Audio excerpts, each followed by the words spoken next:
26 পশ্চিমবঙ্গে বিধানসভা ভোট 2025-এর শেষ দিনে অমিত শাহের দিল কে বাত। সায়েন্স সিটির কর্মী সভায় তাঁর হুঙ্কার, বাংলায় এবার বিজেপি সরকার গড়বে।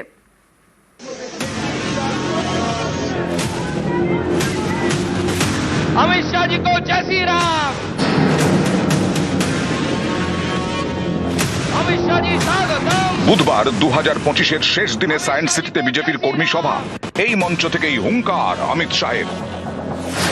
বললেন, দিল পে লিখলো হামারা সরকার বনেগা।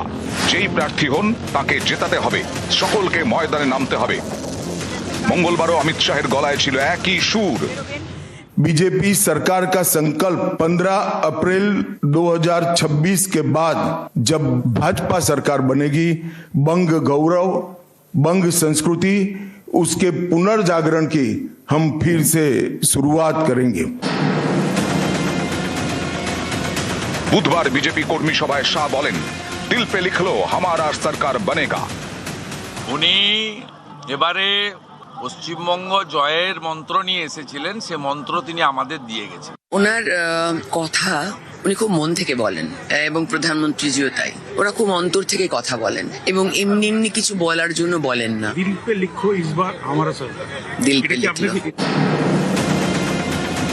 কলকাতায় বিজেপির 4টে সাংগঠনিক জেলা, কলকাতা উত্তর, কলকাতা দক্ষিণ, কলকাতা শহরতলি এবং যাদবপুর। বিজেপির এই 4টে সাংগঠনিক জেলার মধ্যে পড়ে 28টি বিধানসভা আসন। 21-এর বিধানসভা ভোটে এই 28টির আসনের মধ্যে একটিতেও জিততে পারেনি বিজেপি। এবার 26-এ কি হবে টার্গেট বেঁধে দিলেন অমিত শাহ। তিনি বলেন, কলকাতার 28 আসনের মধ্যে 20টি চাই। কলকাতায় যে 4টে আমাদের জেলা আছে, সেই 4টে জেলায় 28টা সিট। সেই 28টা সিটের মধ্যে 20-র অধিক সিট বিজেপিকে জিততে হবে। এটাই অমিত শাহর আহ্বান। সারা বাংলা জিতে আসবে, আর এখানে যদি না জেতে তাহলে জেতাটা তো সম্পূর্ণ হলো না। আর এই বাংলার জেতাটা শুধু বাংলা সরকারের পরিবর্তনের জন্য নয়, সারা দেশের পক্ষে একটা গুরুত্বপূর্ণ অধ্যায়। সায়েন্স সিটির মঞ্চ থেকে অমিত শাহ বলেন, পশ্চিমবঙ্গের দুটো জিনিস ভয়ঙ্কর, একটা অনুপ্রবেশ আর একটা দুর্নীতি। কলকাতাও নিরাপদ নয়। দিনে দিনে অনুপ্রবেশকারীদের দাপট বাড়বে, তখন আপনারা বিপদে পড়বেন। এই অবস্থা থেকে বাঁচতে হলে সরকারকে উপড়ে ফেলতে হবে। অনুপ্রবেশ এবং দুর্নীতি নিয়ে বাড়ি বাড়ি প্রচার করতে হবে। উনি বলেছেন, ত্রিপুরাতে সমস্ত বর্ডার সিল, সেখান থেকে বাংলাদেশি অনুপ্রবেশ ঢুকতে পারে না। আসামে পুরো সিল করে দেওয়া হয়েছে, ঢুকতে পারছে না। একমাত্র পশ্চিম বাংলায় 380 কিলোমিটার এরিয়া যেখানে তৃণমূল কংগ্রেস বেড়া দিতে দিচ্ছে না, সেইখানে দলে দল অনুপ্রবেশকারীরা ঢুকছে। এই কারণে আপনারা প্রতিজ্ঞা নিন যে আজ থেকে কাউন্টিং পর্যন্ত আপনারা পুরো জমিতে বসে লড়াই করবেন, এক চুলো জমি ছাড়বেন না। এটাই মূল আহ্বান অমিত শাহ। সায়েন্স সিটির আগে এদিন সল্টলেকের হোটেলে দলীয় সাংসদ এবং বিধায়কদের নিয়ে সভা করেন অমিত শাহ। সেখানে তার বার্তা, একাধিক বিধায়কের আসন বদল হতে পারে। টিকিট পেতে আগামী 2 মাসে যোগ্যতা প্রমাণ করতে হবে। নিজের এলাকায় বিধায়কদের আরো বেশি কাজ করতে হবে। সপ্তাহে অন্তত 4 দিন বিধানসভা এলাকায় থাকতে হবে বিধায়ককে। সপ্তাহে অন্তত 5টি পথসভা করতে হবে। বিধায়ককে সামনে রেখেই সকলকে ঝাঁপাতে হবে। নিউজ 18 বাংলা।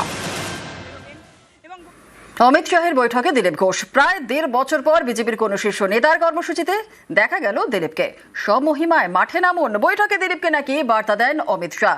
এতেই তৈরি হচ্ছে জল্পনা, তাহলে কি 26-এর ভোটের আগে নতুন দায়িত্ব পাচ্ছেন দিলীপ ঘোষ? প্রাক্তন রাজ্য সভাপতি বললেন, যা বলার দল বলবে।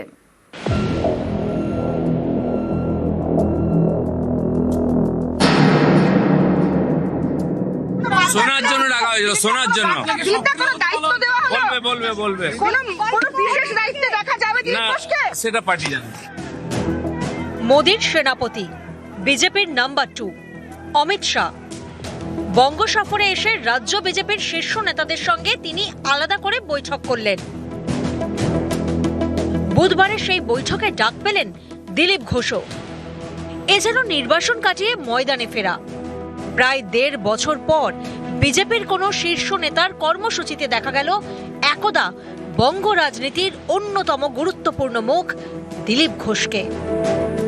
এদিন রাজ্য বিজেপির 4 নেতার সঙ্গে আলাদা করে বৈঠক করেন অমিত শাহ। বিরোধী দলনেতা শুভেন্দু অধিকারী, রাজ্য বিজেপির সভাপতি শ্রমিক ভট্টাচার্য, বালুরঘাটের সাংসদ সুকান্ত মজুমদার এবং দিলীপ ঘোষ। প্রায় 20 মিনিট চলে এই বৈঠক। এই বৈঠকে অমিত শাহ নাকি দিলীপ ঘোষকে বলেন, আপনার বিরুদ্ধে দলে কে কি বলেছেন সে বিষয়ে কান দেওয়ার দরকার নেই। কেন্দ্রীয় নেতৃত্বের নির্দেশ, আপনি স্বমহিমায় মাঠে নামুন। শাহী বৈঠকের পরই স্বমহিমায় দিলীপ। দীর্ঘদিন নীরব থাকার পর সোশ্যাল মিডিয়ায় ফের পুরনো মেজাজেই পোস্ট করতে দেখা গেল তাঁকে। এতেই তৈরি হয়েছে জল্পনা, তাহলে কি 26-এর ভোটের আগে বঙ্গ বিজেপিতে নতুন ভূমিকায় দেখা যাবে দিলীপ ঘোষকে? শোনার জন্য ডাকা হয়েছিল, শোনার জন্য। বলবে কোনো বিশেষ দায়িত্বে দেখা যাবে না, সেটা পার্টি জানে। 2015 সালে রাজ্য বিজেপির সভাপতি করা হয় দিলীপ ঘোষকে।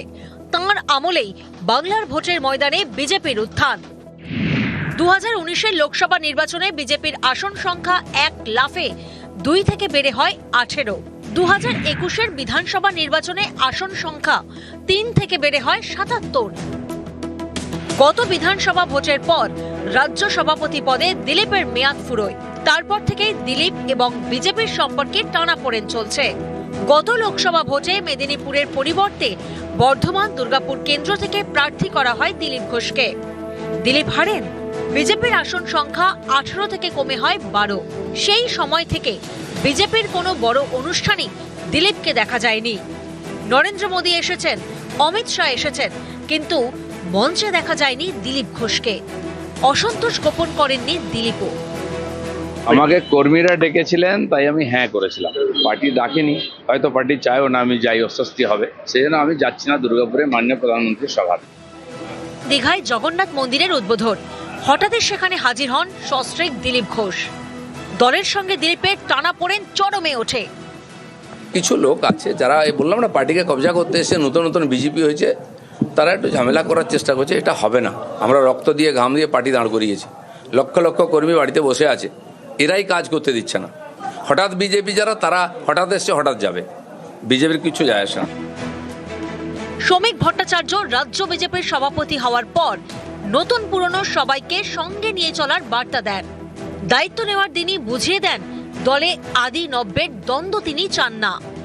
আমাদের এখানে কোনো ভেদাভেদ নেই, আমাদের এখানে কোনো বেঙ্গল লাইন দিল্লি লাইন নেই, আমাদের এখানে কোনো নেতার অনুগামী নেই।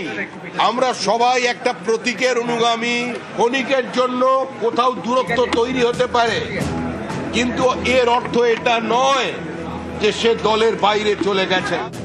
এরপরও রাজ্য বিজেপির কর্মকাণ্ডে দিলীপ ঘোষকে বিরাটভাবে দেখা গিয়েছে এমনটা বলা যাবে না। সেই ধারাতেই বুধবার বদল, শাহী বৈঠক, সেখানে দিলীপ ঘোষ। তাহলে কি বিজেপির মিশন 26-এ ফের পুরনো মেজাজেই দেখা যাবে দিলীপ ঘোষকে? দিলীপ কি এবার নতুন দায়িত্বে? শোনার জন্য ডাকা হয়েছিল, শোনার জন্য। বলবে কোনো বিশেষ দায়িত্বে দেখা যাবে না, সেটা পার্টি জানে। News 18 Bangla. Happy new year. 1 জানুয়ারি শুধুই বর্ষবরণে সেলিব্রেশন কিন্তু নয়, পুজো পাঠ রয়েছে, তার সঙ্গে সঙ্গে প্রার্থনার নতুন সূচনারও সময়। রামকৃষ্ণদেবের স্মৃতিতে মঠে মঠে আজ কল্পতরু উৎসব।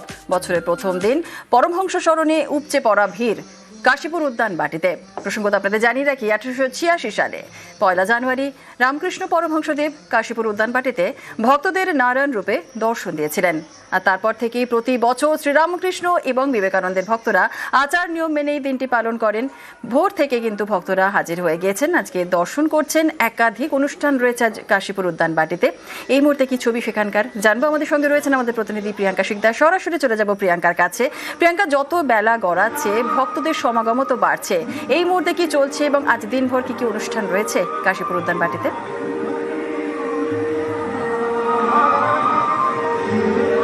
জুনেলা, আমি এই মুহূর্তে রয়েছি দোতলা ঘর, অর্থাৎ এই ঘরে 1886 সালে শ্রী শ্রী ঠাকুর অর্থাৎ শ্রী শ্রী রামকৃষ্ণদেব তিনি সুস্থ বোধ করায় এই ঘর থেকেই তিনি নিচে নেমে এসেছিলেন দুপুর 3টে নাগাদ। এবং আজকের যে দিন এবং এই দিনটার যে মাহাত্ম্য, কল্পতরু, এই ঘর থেকেই তিনি হেঁটে হেঁটে নেমে যান এবং তিনি বাগানে যান। সেখানে গিয়ে তার গৃহী যে শিষ্যরা, তার মধ্যে অন্যতম গিরিশচন্দ্র ঘোষ এবং অন্যান্যরা ছিলেন। গিরিশচন্দ্র ঘোষ তাকে জিজ্ঞাসা করেন, শ্রী শ্রী রামকৃষ্ণদেব, আচ্ছা বলো তো আমার মধ্যে কি এমন দেখলে?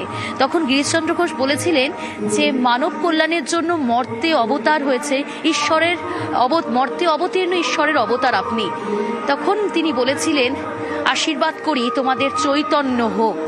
সেই দিন থেকে তার সেই আশীর্বাদ কোনো জাগতিক আশীর্বাদ নয় জুনেলা, আমরা প্রত্যেকেই জানি এ হচ্ছে পারমার্থিক আশীর্বাদ।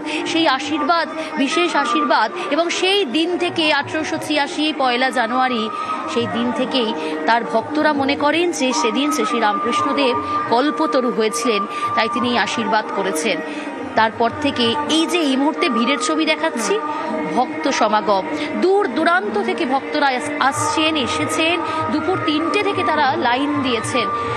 এবং এখনো পর্যন্ত যে ছবি আমরা দেখছি, লাইনটা কিন্তু সুদূর বিস্তৃত, এবং বাইরে থেকে আমরা যদি একটু চোখে দেখি যে আমরা সেই লাইন ক্রমশ এগিয়ে আসছে।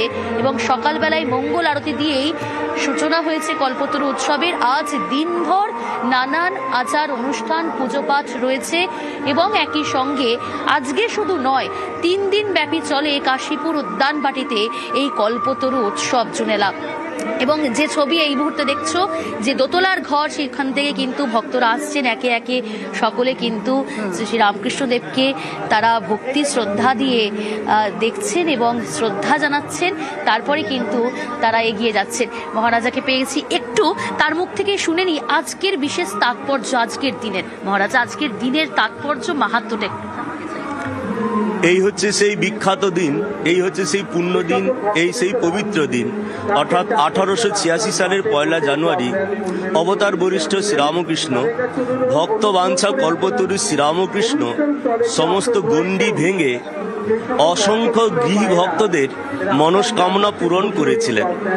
তবে বিশেষ কথা হচ্ছে, সেদিন যে সমস্ত ভক্ত উপস্থিত ছিলেন তারা সকলেই ছিলেন পবিত্র হৃদয়, তাই তাদের কামনা বাসনা যা ছিল বেশিরভাগই আধ্যাত্মিক, সাংসারিক কামনা বাসনা খুব কমই ছিল।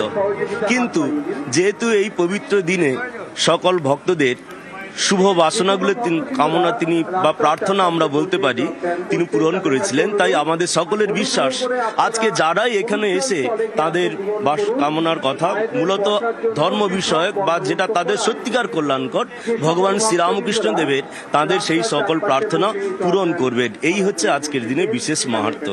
তাই সবাই ভালো থাকুক, আনন্দে থাকুক, এই প্রার্থনা আমরাও জানাচ্ছি ভগবান শ্রীরামকৃষ্ণ দেবের কাছে। একবার এই যে কথা তিনি বলছিলেন যে আজকের এই বিশেষ দিনে বিশেষ যে আশীর্বাদ করেছিলেন শ্রী রামকৃষ্ণদেব, সেই প্রার্থনা করার জন্যই ভক্তরা আসেন এবং তারা এই প্রার্থনা করে। আজকের দিনটার একটা মাহাত্ম্য তো অবশ্যই রয়েছে। বেশ অনেক ধন্যবাদ প্রিয়াঙ্কা। আর শুধু কাশীপুর উদ্যানবাটি নয়, চলুন দক্ষিণেশ্বরে যাই, কারণ দক্ষিণেশ্বরে কিন্তু ভক্ত সমাগম, প্রচুর মানুষজন এসেছেন সকাল সকাল। মা ভবতারিণীর আজ বছরের প্রথম দিনে দর্শন করবেন, পুজো দেবেন, এবং তারপর এই বছরটা তারা শুরু করছেন। আমরা জেনে নেব এই মুহূর্তে দক্ষিণেশ্বরের কি ছবি। আমাদের সঙ্গে রয়েছেন আমাদের প্রতিনিধি দেবাশিস। সরাসরি চলে যাব দেবাশিসের কাছে। Debashis, happy new year. এই মুহূর্তে দক্ষিণেশ্বরে তুমি রয়েছো, মা ভবতারিণীর দর্শন চলছে, পুজো পাঠ চলছে, একাধিক আজকে অনুষ্ঠানও রয়েছে দক্ষিণেশ্বরে।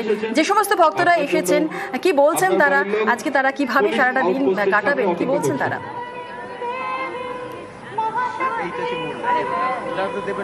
একেবারে দেখো, নতুন বছরের প্রথম দিন আমরা যখন বাংলা নতুন বছর দেখি, সেখানেও মানুষের ভিড়। পয়লা বৈশাখ অবশ্যই আজকের দিনটার একটা নতুন অন্যতম একটা মাহাত্ম্য রয়েছে, সেটি কিছুক্ষণ আগে মহারাজ বললো, আমার কলিগ সেখানে প্রিয়াঙ্কা বললো, সেটি নতুন করে আমরা মূলত দক্ষিণেশ্বর মন্দির, সেই মন্দিরে মানুষের ভিড় কিন্তু আজ সকাল থেকে নয়, বলা যেতে পারে রাত থেকে, রাত 2:30 থেকে মানুষ কিন্তু তারা এখানে লাইন দিয়ে আছে। অর্থাৎ মন্দির খুললেই তারা সেখানে প্রবেশ করবে এবং মা ভবতারিণীকে পুজো দেবেন। আমার যে একেবারে যে মন্দিরের কোণের দিকে যে ঘর, অর্থাৎ নাট মন্দিরের যে ঘর, সেই নাট মন্দিরের এক কোণেই ঘরে থাকতেন কিন্তু ঠাকুর শ্রী রামকৃষ্ণদেব। সেখানেও কিন্তু বিশেষ পুজো অর্চনার ব্যবস্থা করা হয়েছে, সেখানেও বিশেষ পুজো হবে, সকাল থেকে চলছে, সেখানে হোমযজ্ঞ হবে। ফলে সাধারণ মানুষ ইতিমধ্যেই কিন্তু সেখানে ভিড় জমিয়েছে। তার কারণ আমরা জানি 1 জানুয়ারি মানেই একটা পিকনিকের মুড, একটা আনন্দের মুড, কিন্তু তারপরেও দক্ষিণেশ্বর মন্দির আজকে তো পিকনিকের মুড, সেখানে দক্ষিণেশ্বর মন্দির কি শুরু। আসলে এই ঠাকুরের কল্পতরু ব্যাপারটা আছে না, তো আশীর্বাদ নিতে চলে এলাম সকাল সকাল। আর সারাদিনের কি প্ল্যান? মায়ের সাথে সারাদিন কি প্ল্যান আছে? সারাদিন এই ছেলে মেয়েদের সাথে সময় কাটাবো। হ্যাঁ, এই পুজো দিতে এসেছি সকালে দক্ষিণেশ্বরে মায়ের মন্দিরে। আর আমরা অনেক মানুষ রয়েছেন, তারা কটা থেকে লাইন দিয়ে আছেন? আমরা তো সকাল 6টা থেকে লাইনে আছি। আজকে তো প্ল্যান কি? আজকে তো পিকনিক মুডে থাকা কথা সেখানে দক্ষিণেশ্বর মন্দির। এটা পরপর এই 3 বছর টানা 1 জানুয়ারি আসি মন্দিরে, এখানে দেখার পরে আবার বেলুড়ে যাওয়া হবে। এখনো অনেক অপেক্ষা করতে হবে মন্দিরে পৌঁছতে। এই সামনের লাইনটা প্রচন্ড ভিড় হয়, এটাই একেবারে তুমি বুঝতে পারছো, বহুক্ষণ, অর্থাৎ সাধারণ মানুষ কিন্তু তারা অপেক্ষা করছে, তার কারণ এই দিনটির অপেক্ষায় তারা থাকে, সেই অপেক্ষায় একেবারে এই দিনটির অপেক্ষাতেই তো থাকেন, কারণ বছরের প্রথম দিন আর মা ভবতারিণীর দর্শন তো মাস্ট। তাই সকাল সকাল দক্ষিণেশ্বরে উপচে পড়া ভিড়, ভক্তি ভরে পুজো পাঠ দক্ষিণেশ্বরে, ইচ্ছা পূরণে ডালি সাজিয়ে ভক্তদের ভিড় দক্ষিণেশ্বরে। অনেক ধন্যবাদ দেবাশিস। বিদায় 2025, স্বাগত 2026কে। আর নতুন বছরের সূচনায় ফুল অন ফেস্টিভ মুড। আপনাদের জানিয়ে রাখি, কলকাতা থেকে জেলা রাতের পর সকালেও কিন্তু দিদার হুল্লোড়। সকাল থেকে ভিড় চিড়িয়াখানায়, ভিক্টোরিয়া মেমোরিয়ালে জমিয়ে সেখানে মজা, খাওয়া দাওয়ার হইচই চলছে। শুধু তাই নয়, ইকো পার্ক, নিক্কো পার্কেও কিন্তু ভিড়। শীতের সকালে জমজমাট হয়ে রয়েছে ময়দানও। কখনো গরম চায়ের চুমুক, কখনো ঘোড়ার গাড়িতে চড়ে হুল্লোড়। বেলা বাড়লেই কিন্তু ভিড় হবে রেস্তোরাঁগুলিতে।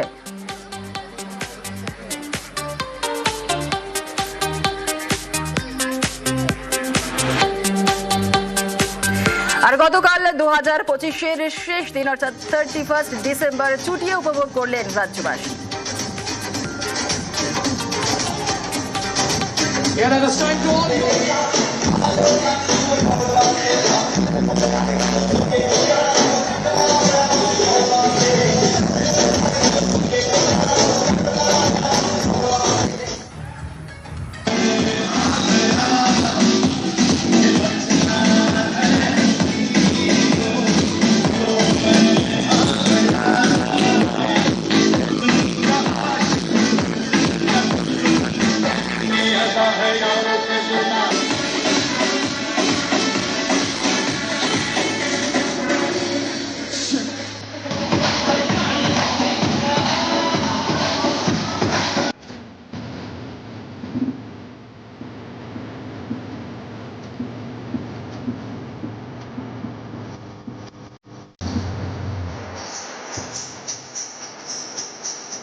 আর পার্টির মেজাজ, দেশ জুড়ে সেলিব্রেশন। কোথাও পার্টি,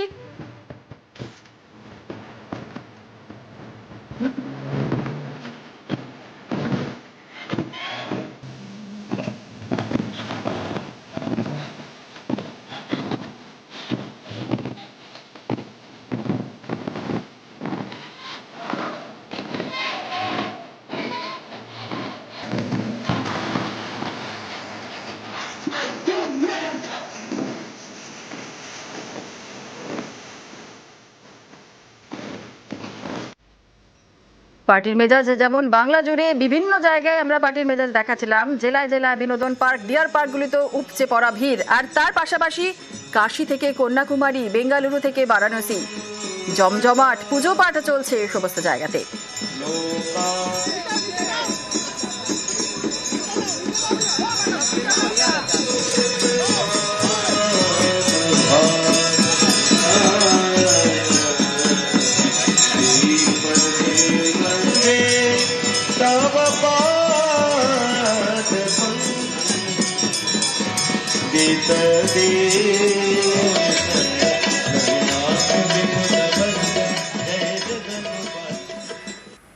বিশ্বজুড়ে বর্ষবরণ 2026কে সিডনি ছবি দেখছেন।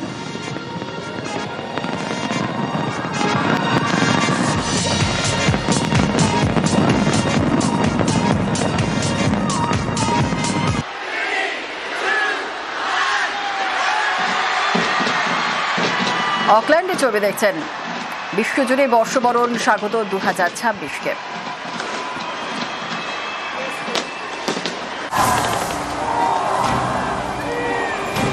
দুবাইয়ের বুর্জ খলিফা, এখানেও বর্ষবরণের উৎসব।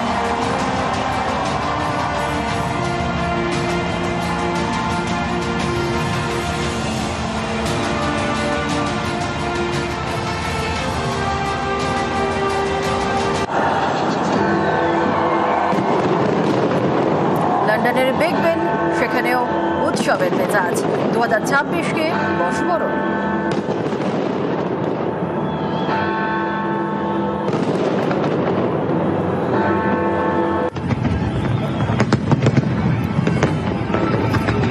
আতশবাজি দিয়ে বর্ষবরণ সিঙ্গাপুরে।